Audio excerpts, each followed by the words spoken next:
Hey guys, what is going on? I hope you're all doing well, and welcome to another tutorial video. In this video, I'll be explaining to you guys how you can unlock General Grievous in Star Wars Galaxy of Heroes. So let's get right into it. First and foremost, let me demonstrate what you need to unlock heroes. So if I go into my collection, under each character, you will see this bar with numbers. Those numbers denote how many character shards I have for each character, and to actually unlock them I need the specified number of shards, which is written on the bars. Character shards are found in several ways and in several places, so let me get straight into that.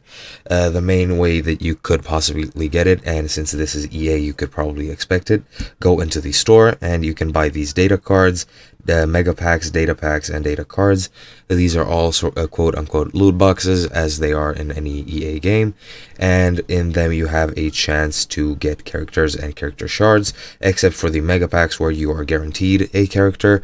But yeah, that's one way. Another way is to go into light or dark battles, complete a full stage, and once you do, you'll unlock the hard version of those maps. And once you complete each of those maps on hard, every first time that you clear a map, you will get a reward with a character shard, and if you complete it with 3 stars, you can multi-sim it to automatically complete battles again and again.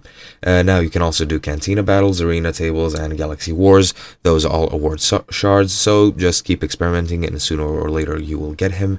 And yeah, that's been it. I hope you guys enjoyed. I'll be seeing you guys next time.